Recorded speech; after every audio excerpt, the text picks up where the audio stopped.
Bismillahirrahmanirrahim. Assalamualaikum warahmatullahi wabarakatuh. Bertemu lagi dengan Ibu untuk pelajaran Bahasa Indonesia.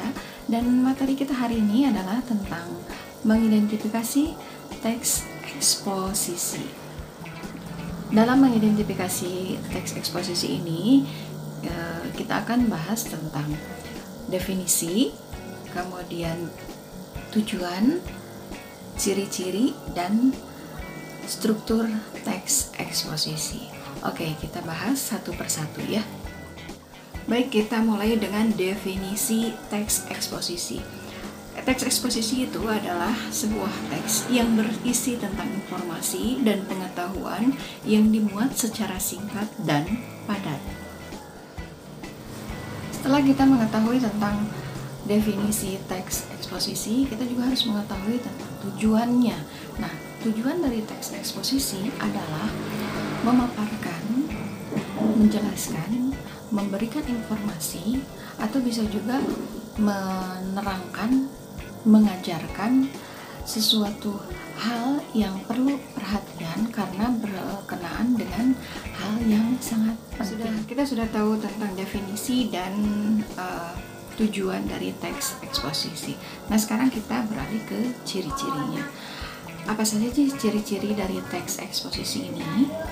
Ciri-ciri teks eksposisi adalah yang ke satu itu berisi tentang uraian pendapat, kemudian gagasan atau keyakinan penulis terhadap suatu topik pada bidang tertentu.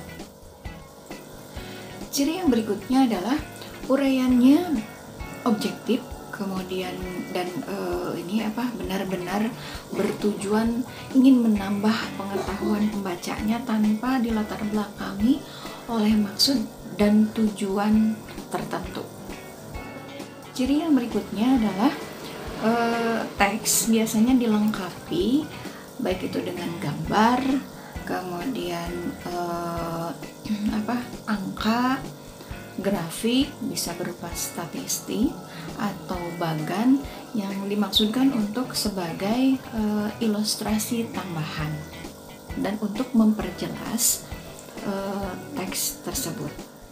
Ciri yang berikutnya adalah teks eksposisi ini menggali ide penulisan melalui proses analisis dan sintesis, artinya melalui proses penganalisisan terlebih dahulu atau melihat dulu hal-hal yang berkaitan dengan yang akan ditulis, dan bersifat sintesis artinya mengumpulkan beberapa pengertian atau hal ya, sehingga nantinya menjadi satu kesatuan yang dibahas di dalam teks eksposisi ini.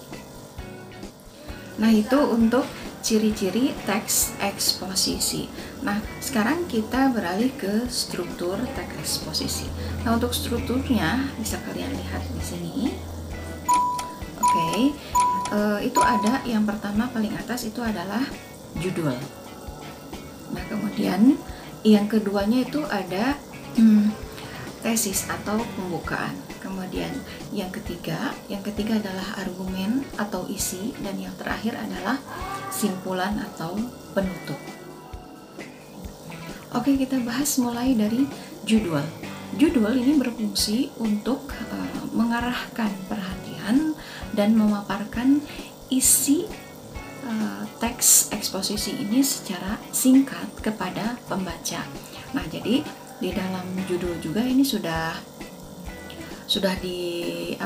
diarahkan pembaca itu untuk mengetahui isi dari teks tersebut. Untuk contoh nih, pada judul mencegah kecanduan gadget pada anak. Nah, dari situ sebagai pembaca kita akan melihat bahwa nantinya pasti ada tips-tips yang diberikan oleh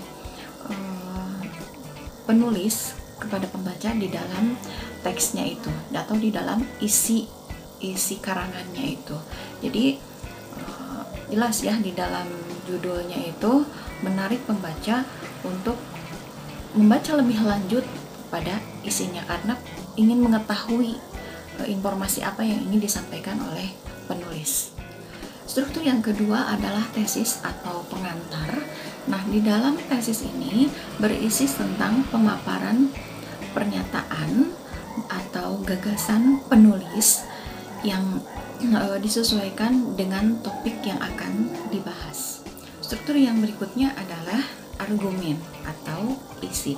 Nah, di dalam argumen ini atau di bagian ini berisi tentang alasan-alasan atau argumen-argumen atau pendapat dari si penulis tentang pemaparan pernyataan atau gagasan yang dituangkan di dalam tesis tadi. Untuk melengkapi informasi, penulis bisa menambahkan gambar atau grafik, kemudian bisa juga berupa bagan, kemudian fakta-fakta dan data yang akurat yang bisa dipercaya supaya nantinya pembaca itu lebih yakin dengan apa yang dibacanya di dalam teks eksposisi ini.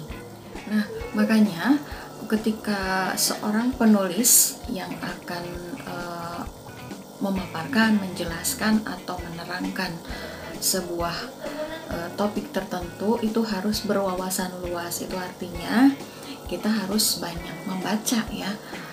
Apapun tulisan yang akan kita buat itu jelas kita harus membaca terlebih dahulu dengan adanya literatur yang disesuaikan dengan kebutuhan kita. Kalau misalnya sekarang kita akan bicara tentang pengaruh gadget misalnya, berarti kita harus banyak membaca tentang sebab akibat atau misalnya pengaruh ketika terlalu banyak menggunakan gadget misalnya. Atau kalian juga bisa mendengarkan dari orangnya langsung, atau supaya lebih akurat kita datang ke tempat yang bisa memberikan informasi tentang data dari akibat kecanduan gadget misalnya. Nah, itu untuk struktur isi ya. Kemudian yang terakhir adalah simpulan. Nah, dalam simpulan ini itu berisi tentang penegasan ya, sekali lagi bukan berisi tentang ajakan atau sesuatu untuk melakukan hal-hal yang diinginkan oleh penulis, tetapi di sini sebagai penegasan ulang. Dengan kata lain, simpulan di sini adalah memaparkan dan menegaskan ulang dari intisari teks eksposisi yang telah dibuat itu. Nah, demikian untuk materi kita hari ini tentang mengidentifikasi teks eksposisi. Mudah-mudahan bermanfaat. Mohon maaf jika ada perkataan atau penjelasan Ibu yang keliru. Terima kasih atas perhatiannya. Assalamualaikum warahmatullahi wabarakatuh.